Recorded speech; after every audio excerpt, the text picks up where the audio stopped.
예, 철학자죠. 니체라는 사람이 이런 말을 했답니다. 우리를 죽이지 못하는 것은 우리를 더 강하게 만든다 하는 그런 말이죠. 우리를 죽이지 못하는 것은 우리를 더 강하게 만든다. 아픔과 때로는 시련과 고통이 있지만 그것이 우리를 넘어지게 하지 못하면 오히려 그것들은 우리를 더 강하게 만드는 것이다. 그런 의미가 되겠죠. 서울대학교 교수님입니다. 아마 잘 아실 겁니다. 김난도 교수님이라는 계신데요. 이분이 쓴 책이 있습니다. 1000번을 흔들려야 어른이 된다. 저는 이 책을 읽어보지는 못했습니다만 책 제목만 봐도 내용이 어떤 내용인지는 우리가 알 수 있을 것 같아요. 1000번이 흔들려야 어른이 된다. 인생 살아가면서 생기는 많은 역경과 또는 고난들 또는 시련들 이런 것들이 1000번은 맞이해야지만이 비로소 성숙한 어른이 될 수 있다 하는 그런 이야기죠. 니체가 한 말이나 또는 김난도 교수님의 책 제목이나 다 비슷한 것 같습니다. 우리가 더 강하게 되고 그리고 성숙한 어른이 되기 위해서는 반드시 어려움을 통과해야 된다. 우리가 성경에서 보면 광야의 학교, 고난의 학교를 통과해야 된다. 그런 이야기가 되겠죠. 그래서 그런가 봅니다. 아마 유명한 시인인 도종환 시인이 그의 시집이죠. 흔들리지 않고 피는 꽃이 어디 있으랴 라는 그 시집에 보면 이런 표현이 있습니다. 흔들리지 않고 피는 꽃이 어디 있으랴, 젖지 않고 피는 꽃이 어디 있으랴, 그렇게 말하죠. 그렇습니다.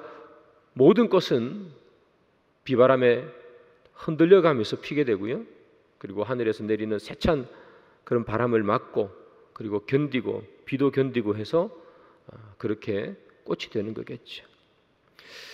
어려움과 역경을 견뎌내고야 꽃을 만들어내는 것, 이것이 자연계에서만 보는 것은 아니라 우리의 영적인 세계도 마찬가지입니다. 우리가 험난한 시간을 견뎌내고 이겨내면서야 비로소 영적으로 성숙한 사람이 될 수 있는 것이겠죠. 욥기를 봐도 그것을 우리는 잘 알 수 있습니다. 욥이라는 사람, 그 사람을 성경은 온전하고 정직해서 악에서 떠난 사람이라 성경은 욥을 그렇게 욥기 시작할 때 1장에 그렇게 기록하고 있죠. 온전하고 정직해서 악에서 떠난 사람이다. 그런 평가를 받는 욥도 극심한 고통과 고난을 겪고 난 후에 비로소 그는 자신의 영적인 성숙함을 이루어가는 것을 우리는 보게 됩니다. 욥이 그에게 닥쳐온 극심한 그 시련을 겪고 난 후에 욥이 이렇게 말하죠. 욥기 42장 5절인데요. 내가 주께 대하여 귀로 듣기만 하였사오나 이제는 눈으로 주를 배옵나이다. 이렇게 표현해요. 그가 온전하고 정직해서 악에서 떠난 사람이었을 때는 그는 주님을 귀로 듣기만 했던 상태였습니다. 그것도 대단하죠? 귀로 듣기만 하고도 온전하고 정직해서 악을 떠났던 사람이니까. 그러나 그가 듣기만 하는 신앙이 아니라 직접 하나님을 보는 신앙, 우리가 흔히 이야기하는 것처럼 인격적으로 하나님을 만나고 그리고 하나님을 체험하는, 하나님을 보는 그 신앙은 언제 이루어지는가 하면 그에게 고난과 아픔이 찾아오고 난 후에 그는 하나님을 보는 신앙, 하나님을 느끼는 신앙이 된다는 거예요. 욥도 마찬가지로 그런 것들이 고난이 있고 난 후에 신앙의 성숙함을 이루어가는 것을 봅니다. 그렇다면 고난만 우리에게 찾아오면, 아픔과 시련만 찾아오면 우리의 신앙은 자동으로 성숙하는가요? 그렇지 않겠죠. 고난만 찾아온다고 해서 우리의 신앙이 자동으로 성장할 것 같으면 얼마나 편하겠어요. 그러나 고난이 우리에게 찾아올 때, 아픔이 우리에게 찾아올 때 그것에 대해서 어떻게 대처하느냐에 따라서 그 고난은 때로는 우리를 성숙시키는 아름다운 도구가 되기도 하고, 어떻게 대처하느냐에 따라서 그 고난은 여전히 고통으로 남기도 한다는 거예요.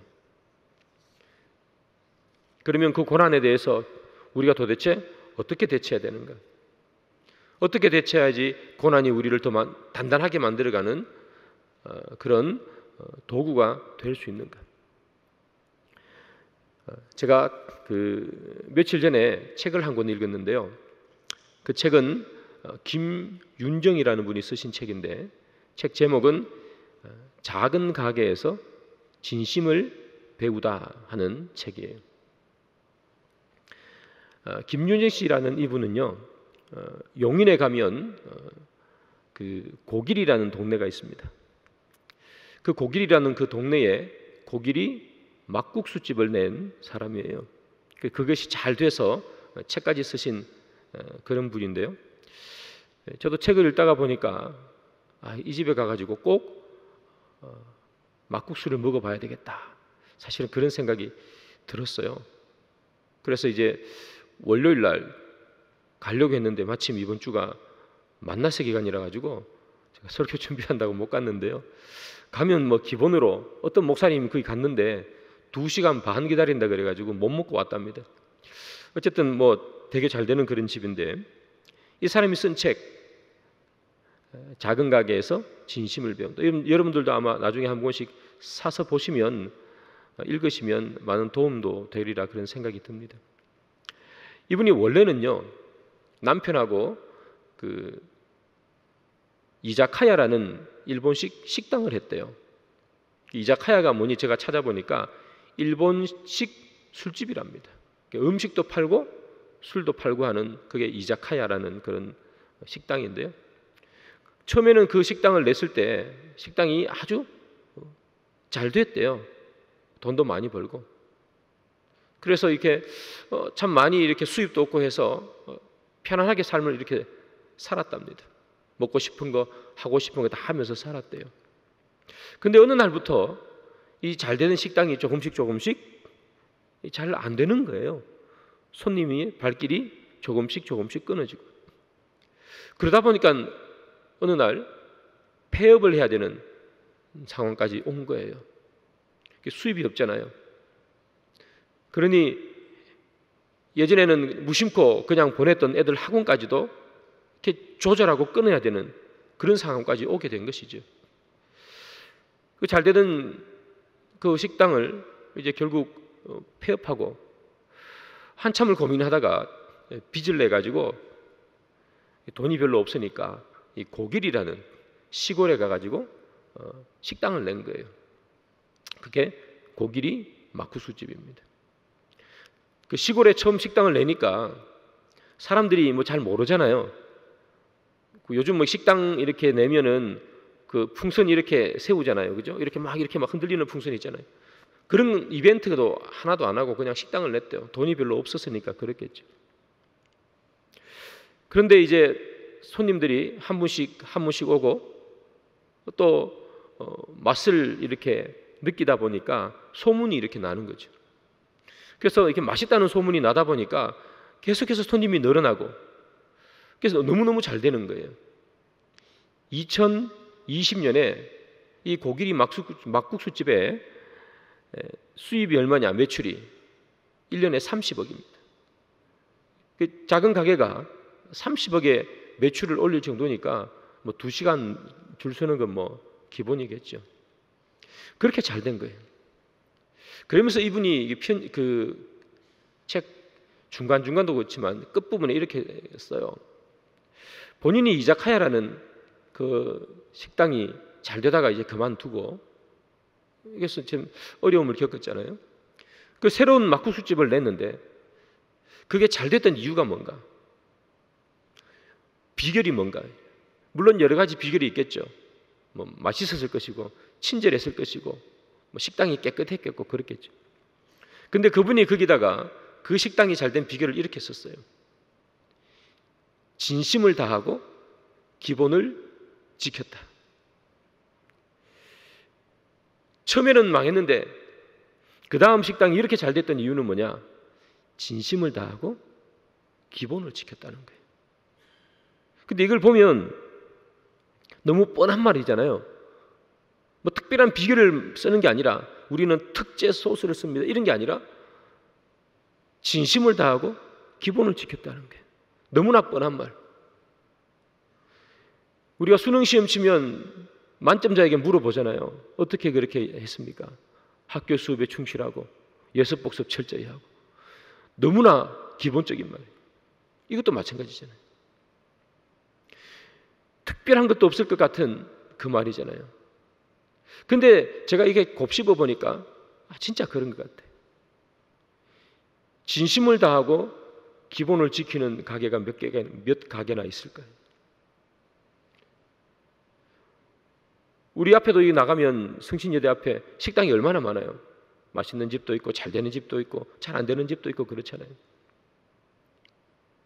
그 가게 중에 몇 가게나 진심을 다해서 손님을 또 진심을 다해서 음식을 만들고 기본을 지켜나가는 거예요. 맛의 기본, 손님을 대하는 기본, 그거 지켜나가는 거예요. 너무나 밋밋한 대답인 것 같고 너무나 뻔한 대답인 것 같은데 그대로 하는 가게는 사실 많지 않아요. 여기가 처음 이렇게 식당을 냈을 때 사람이 별로 안 오더래요. 사람이 안 오니까 얼마나 답답하겠어요. 하루에 뭐 몇 명 오고 말고 이러니까. 그래서 어느 날 겨울에 남편이랑 이런 얘기 했대요. 겨울에 누가 막국수 먹으러 오냐? 겨울에 추운데 누가 이렇게 시원한 막국수를 먹냐? 차라리 우리 겨울에는 막국수집은 그냥 막국수집대로 하는데 메뉴를 좀 추가해서 떡국을 만들어 보면 어떻겠냐? 그렇게 얘기했다는 거예요. 남편이 한참을 고민하고 며칠을 고민하더니만 그건 아닌 것 같아. 우리는 막국수집이니까 막국수를 얼마나 더 맛있게 만들어내냐 승부를 걸어야지.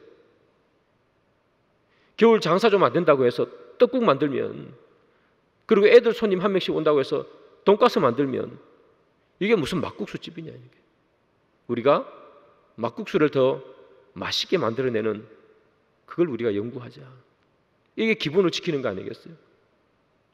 우리가 더 맛있는 음식을 만들어서 막국수를 만들어서 손님에게 드리는 게 그게 손님을 대하는 진정한 태도가 아니냐. 진심을 대하는 것 아니겠어요? 여러 가지 예들 중에 제가 하나를 예를 드는 거예요. 그 사람이 진짜 돈가스를 먹고 싶으면 돈가스 집에 가지 우리 집에 왜 오겠냐. 한 번의 실패를 겪고 난 후에 다음에 가게를 번창하게 했던 이유는 바로 이것이죠. 진심을 다하고 기본을 지키는 것. 누구나 할 수 있는 것이지만 아무나 할 수 없는 것. 우리의 신앙도 그렇습니다. 영적으로 어려움과 고난과 힘든 가운데 빠질 때 우리가 어떻게 하면 극복하고 일어설 수 있는가? 그것은 다름이 아니라 진심을 다하고 기본을 지킬 때 가능하겠죠. 오늘 본문에 보면 막달라 마리아라는 여인이 등장하죠. 이 막달라 마리아는 7 귀신 들린 여인이에요. 귀신이 한두 마리도 아니고 7마리입니다. 그러니까 7은 보통 완전수를 말하니까 7 귀신 들렸다 하면 이 여인은 완전히 귀신에게 사로잡혀 살아가는 여인이다. 그렇게 말할 수 있겠죠. 그런데 예수님께서 이 여인을 고쳐주셨어요. 귀신을 쫓아내버렸어요. 이 여인의 평생 소원이 뭐였을까요, 여러분? 귀신 쫓겨나가는 거 아니겠어요? 귀신이 자기 몸을 통제할 때는 자기가 아닌 게 되잖아요. 사람이 살아가는 게 아니란 말이에요. 얼마나 괴로웠겠어요. 그녀의 이 평생 소원은 내 몸에서 귀신이 나가는 것. 어떤 값을 치르고라도 하고 싶은 것, 정상적으로 살아가는 것. 잘 살고 못 살고가 문제가 아니라 정상적으로 사는 것, 이게 이 여인의 가장 큰 소망. 그런데 이 여인이 정상적으로 살아갈 수 있을 가능성 얼마나 되겠습니까? 아마 그녀가 죽을 때까지 영원히 그렇게 귀신에 사로잡힌 채 살아가야 했을 수도 있을 것이고, 자기가 자기를 통제하지 못하는 그 상황을 동네 사람들이 볼 때는 다 저 여인은 그냥 미친 여인이라 그렇게 말하지 않았겠어요. 그 따가운 시선들, 그녀가 진짜 살고 싶었던 것은 그냥 평범하게 살아가는 모습. 그러나 그것이 살 수 있을지 없을지 아무도 모르는. 근데 예수님께서 와서 그녀를 고쳐주신 거예요. 그녀 인생의 가장 기쁜 순간이겠죠.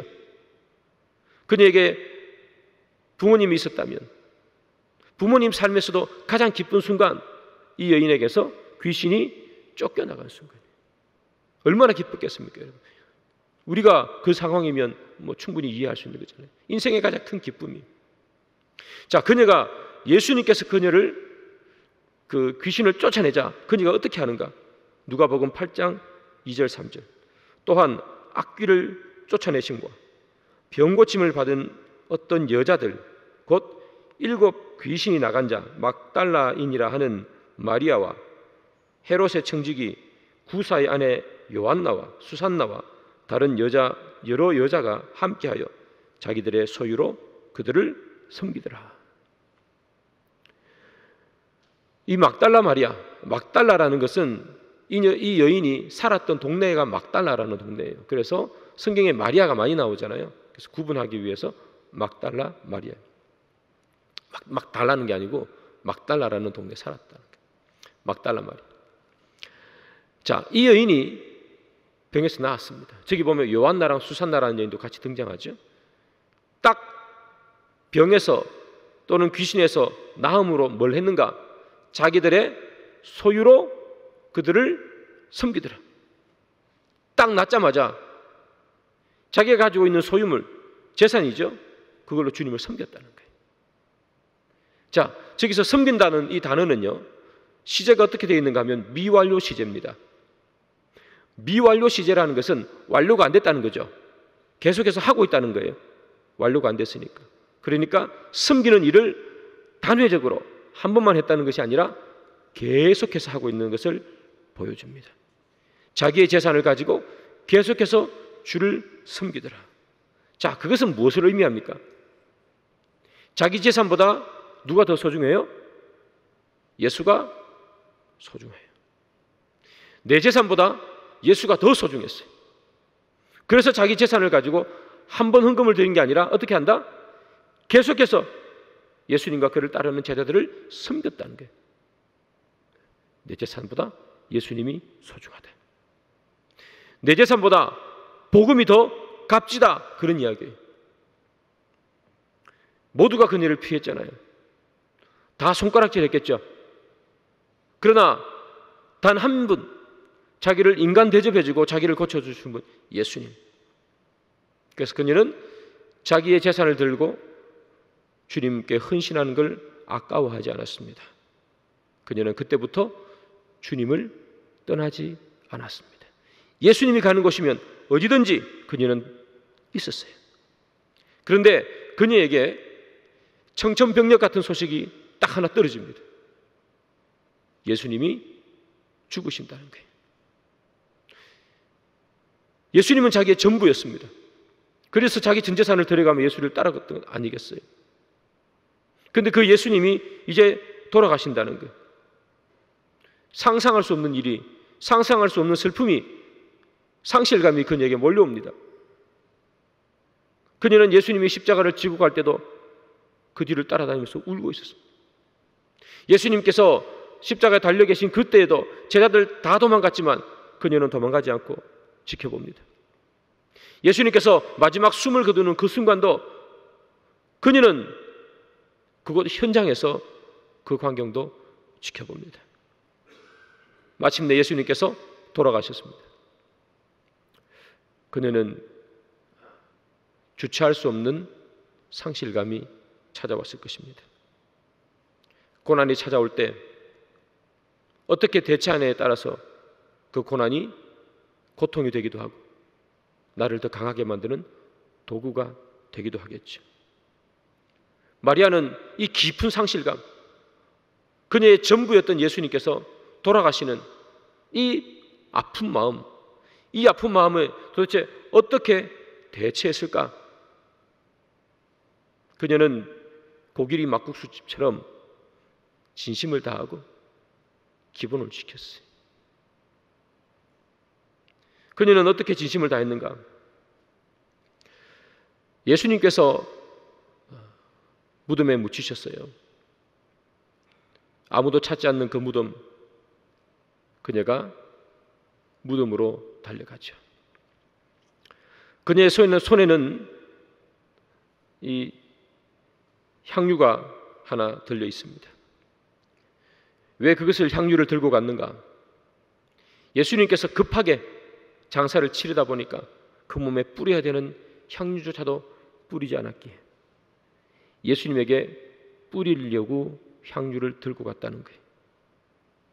그런데 여러분, 예수님께 그 향유를 뿌릴 수 있습니까? 없습니까? 어떻게 뿌립니까?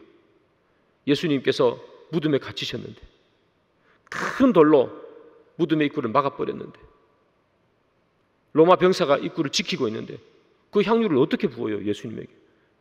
병사를 물리치고 그 여인의 힘으로 어떻게 큰 돌을 굴려내며 그 안에 들어가겠어요? 불가능하죠. 그런데 그 향유를 왜 들고 가냐 이 말이죠. 예수에 대한 진심이에요, 여러분. 제가 306 보충대를 나왔습니다. 훈련소를 306 보충대에 갔는데 제 때는 6주간 군사훈련이 있고 자대 배치를 받았어요. 6주간 군사훈련이 끝나면 수료식 때 부모님들이 오시잖아요. 저희 어머니가 저희 이모님과 함께 오셨어요. 근데 그냥 오는 게 아니고 6주 만에 아들 보니까 농담이 아니고요, 진짜로. 배낭 있죠? 등산할 때 하는 배낭 가방에 가득 음식을 해왔습니다. 제가 그거 어떻게 다 먹어요? 근데 왜 그렇게 많이 해오죠? 고기 하나 반찬 하다 보니까 얘 이거 좋아하는구나 생각나서 이 반찬 또 하고, 이 반찬 하다 보니까 뭐 이것도 먹이고 싶고, 잡채도 먹여야 되겠고, 김치도 먹여야 되겠고, 생선 좋아한다 그러니까 뭐 예를 들면 뭐 오징어도 하나 사고 고등어도 사고, 그러다 보니까 돼지고기도 하고, 이러다 보니까 이만큼 된 거 아니에요? 진짜 등산 가방 이만큼 음식만 가져오셨어요. 배낭 메고. 다 먹지도 못할 거 왜 그렇게 싸우죠? 다 먹지 못해도 그게 어머니 마음이죠. 한 젓가락이라도 먹으라는 거예요. 군대에 있으면 잘 못 먹으니까. 왜 향유를 가져가요? 바로 이 마음이죠. 그걸 어떻게 부어요? 지키고 있는데 병사가. 그래도 그거라도 가져가고 싶은 마음이에요. 예수님에게 부어주고 싶은 마음이에요. 그 예수님에 대한 진심이란 말이에요. 엠마오로 가는 제자. 예수님께서 돌아가셨다는 소식을 듣고 이 제자는 어디로 가버립니까? 엠마오로 가버리잖아요. 내가 따르던 주인, 내가 따르던 그 주님이라고 따르던 그 사람 이제 뭐 그들 말로 죽었어. 우리끼리 이제 살아야 해. 엠마오로 가자. 제자들도 엠마오로 떠나버리잖아요. 그런데 이 여인은 불가능할 것 같은 그 향유 들고 무덤 찾아가는 거예요. 어찌어찌 해서 그 무덤에 안에 들어가죠. 보니까 예수님의 그 시신이 없어요. 사체가. 도대체 어디 갔냐 당황하고 있을 때에 옆에 누가 있더란 말이에요. 그 예수님인데 이 여인은 예수님인지 몰라요. 동산직이라 그렇게 알았다고 기록되어 있죠. 뭐라고 얘기하는가 하면 당신이 옮겼습니까? 예수님의 그 시신을 나에게 좀 주세요. 이렇게 얘기해요. 아니 그 시신 가져가서 뭐 해요? 다시 살아납니까? 예수님의 죽은 그 시신이라도 가지고 있고 싶은 마음, 그래서 장사라도 다시 한번 올바르게 해드리고 싶은 마음 아니겠어요? 예수님께서 왜 죽으셨습니까? 로마인들은 예수님을 유대인의 왕이라 체제 전복자로 해서 정치범으로 죽은 거예요. 그런데 그 예수님의 시신을 가져가서 본인이 장사하면 이 걸리면 마리아는 살아남겠습니까? 그런데도 달라 하는 이유는 뭡니까? 예수님 너 좋으니까 죽은 시신이라도 장사라도 한번 다시 제대로 드려야 되겠다, 그 마음이겠죠. 이게 진심인 거예요, 여러분. 예수를 진심으로 따라다녔다는 거예요. 예수를 진심으로 대했다는 거예요. 엠마오로 가는 제자들을 보십시오. 예수님 죽었다고 떠나버리지 않습니다. 이런 생각을 해봅니다. 예수님을 믿고 마음에 기쁨이 생기고 마음에 감사함이 생겼습니다. 얼마나 좋은지 모릅니다. 그런데 그 기쁨과 감사함은 곧 사라지고 우리 삶에 아픔이 찾아오고 고통이 찾아오고 힘듦이 찾아옵니다. 인생의 먹구름이 계속해서 끼는 거죠. 아무리 애를 써봐도 그 먹구름이 사라지지 않습니다. 아무리 하나님 앞에 발부둥 쳐도 그 먹구름이 쉽게 거치지 않습니다. 우리는 예수를 진심으로 대할 수 있을까요? 아무리 발버둥 쳐봐도 하나님 응답하지 않으시는 것 같고, 아무리 발버둥 쳐봐도 하나님 나에게 관심 없으신 것 같은데, 우리는 그때도 예수를 진심으로 대할 수 있을까? 예수님께서 돌아가셨죠. 그럼에도 불구하고 이 막달라 마리아는 진심으로 그 예수님을 대했을 뿐만 아니라 기본을 지키죠. 예수를 믿는 신앙의 가장 기본은 뭡니까? 예수를 떠나지 않는 거죠. 옆에 있는 거죠. 항상 함께 하는 것 아닙니까? 늘 예수님 곁에 있었습니다. 예수님께서 공생애를 살 때뿐만 아니라 고난의 순간에도, 십자가에 달리는 순간에도, 죽으시고 무덤에 장사되는 그 순간에도 늘 옆에 누가 있었습니까? 제자들은 다 도망가고 막달라 마리아는 늘 옆에 있었습니다. 늘 함께 있었습니다. 주님을 떠나지 않는 것, 기본 중에 기본 아닙니까? 그녀는 주님을 떠나지 않았습니다. 우리 인생에 깊은 상실감이 찾아오고, 우리 인생에 깊은 상처가 우리에게 찾아왔을 때 우리는 주님을 떠나지 않을, 교회를 또한 떠나지 않을 자신이 있는가? 내가 기도하고 원하는 것이 이루어지지 아니하고 내가 소망하는 것이 잘 이루어지지 않을 때 우리는 주님을 떠나지 않을 자신이 있는가? 주일 예배는 나오겠지만 하나 둘씩 우리가 하고 있던 것에서 손을 떼지 않을 자신은 있는가? 막달라 마리아, 큰 상실감이 그녀에게 찾아왔지 않습니까? 세상이 무너지는 것 같았습니다. 그럼에도 불구하고 그녀는 단 한 번도 예수님 옆을 떠난 적이 없고, 죽은 예수님이라도 그녀는 진심을 다해 예수를 섬깁니다. 그때 그녀는 부활한 예수님을 만나게 되죠. 부활한 예수님을 처음 만나는 영광 누가 누려요? 막달라 마리아예요. 진심을 다하고 기본을 지키는 것, 아픔과 고통 가운데서도 진심을 다하고 기본을 지키니 부활한 예수를 처음 만나고 부활한 예수와 처음 음성을 듣고 대화를 하는, 오늘 본문에 그게 나오잖아요. 그 영광 막달라 마리아가 누리지 않습니까? 제가 설교 처음에 이런 말씀을 드렸습니다. 고통이 우리에게 찾아올 때 우리가 어떻게 대처하면 고난이 고통이 아니라 우리를 성숙시키는 도구가 될까? 1000번을 흔들려야 어른이 된다.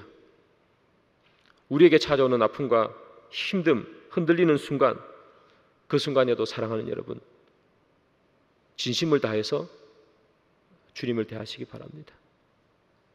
그리고 우리의 신앙의 가장 기본, 주를 떠나지 않는 것, 주님과 함께하는 것, 그것을 놓치지 마시기 바랍니다. 힘들어도 의식적으로 그렇게 하는 겁니다. 일어나기 싫어도 억지로 일어나는 거고, 하기 싫어도 억지로 그걸 하다 보면, 그래서 진심을 다하고 신앙의 가장 기본, 주님과 함께하는 것, 예배 자리에 나오는 것, 말씀을 읽는 것, 기도하는 것, 그 기본을 지키면 고난이 고통이 아니라 우리를 더 성숙시켜 아름다운 꽃으로 더 강한 사람으로 만들어갈 줄 믿습니다. 그런 저와 여러분들이 되기를 주님의 이름으로 축복합니다.